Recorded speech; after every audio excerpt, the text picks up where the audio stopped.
Você está no Duas Saídas e cá estamos para iniciar aí um novo formato, né, de produção de conteúdo aqui no Duas Saídas, produção de vídeos curtos, retomando na verdade, né, um pouco daquela parte analítica que a gente traz geralmente durante, né, a pré-temporada, ali na preparativo para o NBB, né, o nosso especial. A gente vai trazer agora com mais presença, né, nesse cenário, nesse modelo. E para dar início a esse momento aqui no Duas Saídas, a gente fala de finais do NBB. E no vídeo de hoje a gente fala do primeiro finalista, né? A equipe que se classificou primeiro, né, nas duas séries aí semifinais, o Minas Tênis Clube. Porque, senhoras e senhores, depois de 16 temporadas, enfim, o Minas consegue chegar às finais do NBB. E aqui a gente vai trazer um histórico, como que o Minas chegou, também um pouco desse time, do time dessa temporada. Já deixa o seu like, já compartilha, já comenta. Você quer ver o Minas campeão essa temporada? Vamos nessa! E primeiro dessa parte histórica, né? O Minas é uma das 6 equipes formadoras do NBB que disputou todas as temporadas. Desde aí, temporada 2008, né, 2008, 2009 ali. E dessas 6 equipes, apenas 2 ainda não tinham chego às finais do NBB, que o Minas e o Pinheiros. As outras 4, né, Bauru, Flamengo, César e Franca e Paulistano, né, já não apenas chegaram, como já foram campeões, né? E aí, no caso, Minas e o Pinheiros eram as únicas equipes que não haviam chego, né, na decisão, embora chegassem como semifinalistas, né, em várias ocasiões. Principalmente o Minas, que foi semifinalista nas 2 primeiras temporadas, inclusive. Era um time que tinha o Sukatsky, né, armador argentino, bom de bola, Murilo Becker, o Drude também, né, ali na segunda temporada. Tinha um jovem Raul Neto, não sei se vocês conhecem, mas era esse, basicamente uma parte aí desse time que foi semifinalista nas 2 primeiras edições do NBB. Aí depois, né, entre maiores e menores momentos, o time quase sempre se manteve ali, né, nos playoffs. Um time de playoff sempre. Mas foi a partir da temporada 2020-21 que o Minas ele se consolidou como semifinalista. Os investimentos começaram antes ali até daquela temporada da pandemia, né, que parou tudo. Quando o Leandrinho foi jogar lá no Minas, inclusive. Teve também, né, uma temporada com o Alex, acho que foi na mesma, inclusive Leandrinho e Alex juntos. Isso foi antes até dos momentos de sucesso que o Minas teve ali a partir da temporada 2020-21, que foi a partir daí até agora que o Minas não saiu ali das semifinais. Na 2021 tinha Flamengo, Paulistano, Minas e São Paulo, né, como semifinalistas. E aí passou Flamengo e São Paulo. Na temporada 21-22, o Minas estava lá junto com Franca, São Paulo e Flamengo, também ficando ali nas semifinais apenas. 22-23, também com Franca, Flamengo e São Paulo. Na temporada 23-24, né, a última com Flamengo, Bauru e Franca, os mesmos que estiveram nessa última edição. E aí muita gente pode falar, mas o Minas tinha um tabu, né, a derrubar, tinha um fantasma, né, todas essas falas que surgem quando o time não consegue chegar a uma decisão, né, avançar para algo mais. Mas eu acho que o fundamental disso, lógico que as derrotas são muito sentidas, mas o fundamental disso é que é um time consistente nesses últimos anos. É um time que, nesse período aí, estava sempre, por exemplo, no G4 nas fases de classificação. É coisa que é muito difícil você manter. O investimento também foi mantido.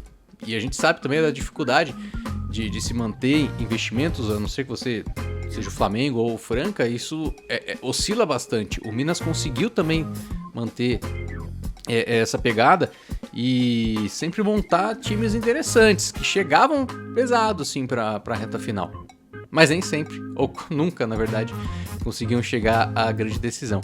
A grande barreira estava justamente na semifinal. E muito desse sucesso, né, do time chegar à final nessa edição se deu a como se construiu também o chaveamento, né, dos playoffs. porque nessa ocasião ele não enfrentou equipes que estavam talvez no mesmo nível, né, ou de investimento ou de jogo apresentado, em comparação com as outras edições.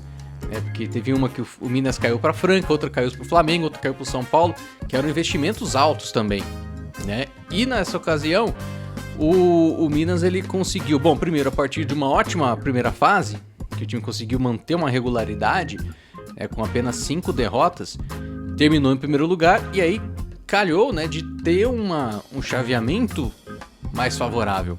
Deixou o Flamengo e o Franca, né, que eram sempre grandes favoritos, pro outro lado, eles que se virem, e o Minas pôde ali, não digo navegar em águas calmas, mas mais calmas do que se estivesse, né, do outro lado, essas duas equipes. E aí teve o Mogi, né, que foi um adversário que não tá no mesmo patamar, de fato. Foi um time, o último classificado dos playoffs. Depois o Vasco também, que não fez a mesma temporada que fez na última, né? Não tava também no mesmo nível. E depois na semifinal enfrentou o Bauru, que é um time limitado, né? Um time que tem as suas limitações aí, né? de elenco. Tem 3 bons nomes ali, né? O Bright, o Alex e o Andrezão. Mas que você consegue, né, travar esses 3. Se os outros não jogarem, então melhor ainda. E então o Minas conseguiu isso e chegou à decisão a partir dessas 3 vitórias aí, dessas 3 séries nos playoffs. Mas não dá pra falar só disso, porque o Minas foi um time que chegou à semifinal na última edição, mas que não se deu por satisfeito. A montagem do elenco para essa temporada foi bem interessante por isso. Manteve nomes interessantes, nomes muito importantes ali para a base do time, e trouxe outros que amplificaram, né, a qualidade, as qualidades que o Minas tem. Por exemplo, temporada passada o quinteto base era Baralli, o Chuzito, o Fusaro, principalmente após o Copejo, né, ter saído, o Mineiro e o Paranhos ali como os pivôs. E aí você tinha o Vezaro também se alternando junto com o Chuzito, o Renan Lenz, né? Às vezes o Gemerson também aparecendo, o Cortez ali no segundo turno pra frente. Era um time bom, um time que fez uma boa campanha também na temporada passada. Não faltava alguma coisa ali. Não era um time tão completo quanto o dessa temporada. Nomes importantes permaneceram, né? No caso, o Baralli, o Fusaro, o Paranhos e o Mineiro, né? 3 jogadores que contribuem muito, né, para a equipe. Vamos falar um pouco mais deles, né, mais para frente. Mas outros chegaram e deu uma cara mais... deu um pouco mais de abrangência para a equipe. Scott Machado, o Hollowell, Desmond Hollowell, que veio aí uma ótima temporada, praticamente descoberto pelo Bauru, chegou ao time do Minas. E o Arengo, né, um experiente jogador argentino aí, joga na 2, né, mas que também carrega a bola. Então, essas chegadas foram muito interessantes, que deram mais um caráter coletivo, né, de várias qualidades pro time do Minas. E é claro, você teve aí, né, durante a temporada também, o Monteiro, que era um baita jogador, que vinha crescendo, tinha tudo para ser o grande nome do Minas aí em termos individuais, mas, né, por questões aí contratuais acabou saindo no meio da temporada. Seria um desafio, foi um desafio, na verdade, pro Minas, né, buscar uma maneira aí de substituir, né, as condições, as características do Monteiro, e o time conseguiu dentro do elenco, dentro do que tinha ali, né?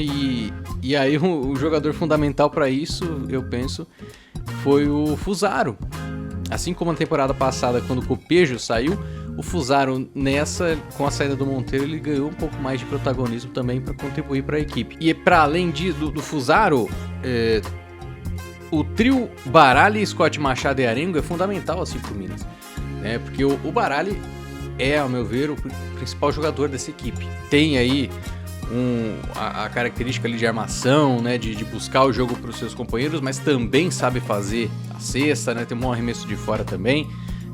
Uns game winners muito interessantes nessa temporada, inclusive. Talvez seja o jogador mais completo desse Minas. O Scott Machado, um cara com experiência, né? Um cara que também tem uma boa movimentação e que encaixou legal nesse time. Seja vindo do banco ou como titular, é um nome que ajuda a complementar o baralho em certos momentos, né? Até mesmo fazendo um time com jogadores abertos ali. A bola de 3 não é tanto forte, mas é um jogador que ajuda no espaçamento, na infiltração também. E você tem o Arengo, que forma esse trio aí de cabeças pensantes na equipe. Talvez a gente pode colocar até o Fusaro em alguns momentos, né, nesse quesito, mas considero esses 3 como principais assim para pensar o jogo pro time do Minas. E aí você tem esse trio pensante, o Fusaro, que mais uma vez fez um papel de substituto muito bom, talvez melhor até do que na última temporada. E aí você também tem um grupo ali de pivôs que, ao meu ver, é o melhor grupo de pivôs da liga. É o time que tem o melhor time de pivôs, né, com o Hollowell, o Paranhos, o Mineiro e o Vini Silva. O Hollowell, como eu disse, uma ótima contratação, é um cara que consegue espaçar a quadra, é um chutador, né? Sabe chutar ali de longa, de média distância.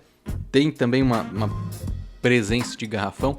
Não tanto, né? Ali defensivamente, sofre um pouco, mas no Minas tem outros jogadores que acho que fizeram o jogo dele ser complementar. E aí eu cito o Paranhos, que é um dos pivôs mais dominantes do NBB, né, nos últimos anos, inclusive. E o Mineiro, né? Muito interessante como o Mineiro ainda tá jogando muita bola.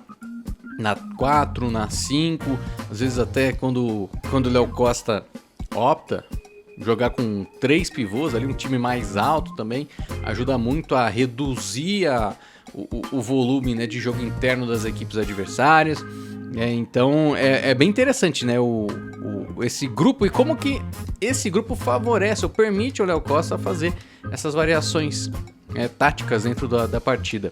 E o Vini Silva é um talento, né, um jogador que está em desenvolvimento e já contribui muito para a equipe aí na rotação.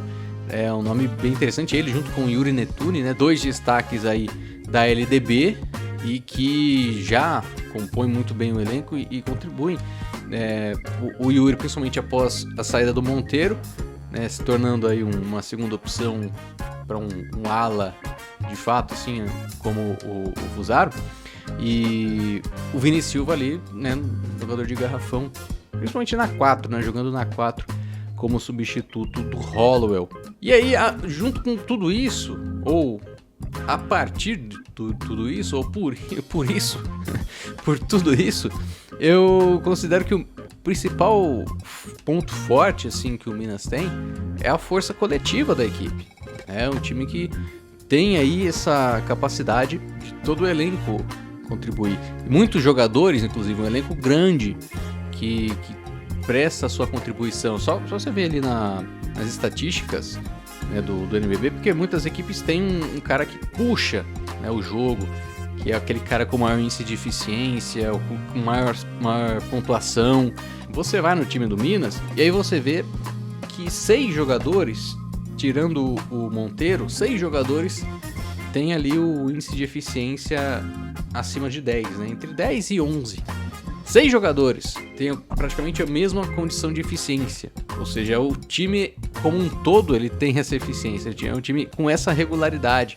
E eu acho que esse é um ponto ou é o diferencial do Minas para as outras equipes nessa temporada do NBB. Até mesmo na parte de cima da classificação. Pega o Flamengo, que foi o vice-líder. O Flamengo tem um cara que puxa a eficiência da equipe, que é o Alexei. O Alexei tem 18 de eficiência, enquanto tem ali 4 jogadores entre 10 e 13 de eficiência. No SESI Franca, você tem o Jorginho, né, que puxa aí para 21. Enquanto os outros atletas ali tem um com 15, outro com 12, outro com 14. O Minas não, o Minas é todo mundo ali basicamente na mesma eficiência, com a mesma distribuição de pontuação. Então é um time que não sente tantos desfalques. É lógico que se for 2, 3 desfalques, acaba dando ruim. Mas não sente um jogador saindo, a roda ainda continua girando. E isso foi muito importante para justamente substituir o Monteiro, né, no momento em que ele saiu. E aí o time ficou ainda mais coletivo, né, sem o atleta venezuelano. Mas assim, é um time perfeito? Não é um time perfeito. Tem muitos momentos da partida que justamente essa falta de um jogador para puxar, né, a pontuação, a eficiência, acaba atrapalhando um pouco o Minas. Por ser um time muito coletivo, não ter esse outro jogador, não ter esse jogador que vá dar o diferencial, às vezes tira um pouco as condições para a equipe. Analisando, por exemplo, a semifinal contra o Bauru, que o time fez 3-0, foram 3 vitórias. Mas em muitos momentos da partida, o Minas teve dificuldades em pontuar. Bauru também teve dificuldade de pontuar, e o jogo ficou travado, ninguém pontuava. Mas o Minas tem alguns apagões, assim. E para uma final, isso vai ter que ser o mínimo, né? Vai ter que acontecer o mínimo, assim, para o Minas manter, né, numa pegada, numa sequência boa, ou compensar defensivamente, né? Enfim, eu vejo que esse é um ponto fraco, assim, que o Minas pode sofrer. Já sofreu em algumas outras ocasiões, a própria semifinal, como eu falei, mas não foi decisivo, né? Justamente por outros problemas, né, do Bauru. E o Minas conseguiu, né, as 3 vitórias.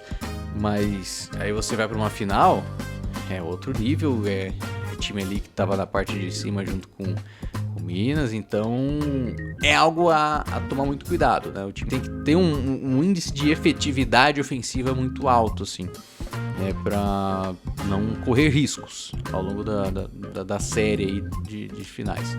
E eu espero também que o Minas não sinta o fato de ser a sua primeira final, porque tem uma máxima, né, no NBB, que as equipes, para conquistar aí o primeiro título, costumam ter que jogar 3 finais.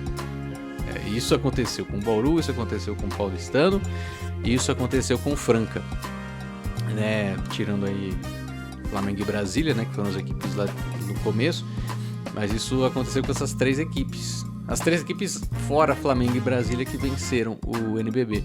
Precisaram de 3 finais, na terceira final chegou ao título. O Minas vai tentar fazer de primeira. Vamos ver se consegue, se não sente tanto, né? Porque analisando até o elenco, você tem um mineiro que tem uma experiência e é basicamente isso, né? Não tem muitos jogadores com rodagem de finais. É isso que eu quero dizer. É um outro duelo, e aí você enfrenta adversários do outro lado que tem um pouco mais de experiência nesse aspecto. Mas às vezes não é um grande problema, não. Acho que tem que ter a cabeça no jogo ali pra não custar caro. O Minas tem time, tem elenco, tem uma força coletiva muito boa, um ótimo trabalho do Léo Costa, mais uma temporada, e chega muito bem para as finais do NBB. Você acha que vai ser campeão? Deixa aí no comentário. Deixa o seu like também, compartilha esse vídeo. E vamos nessa, porque as finais do NBB estão chegando. Forte abraço. Falou!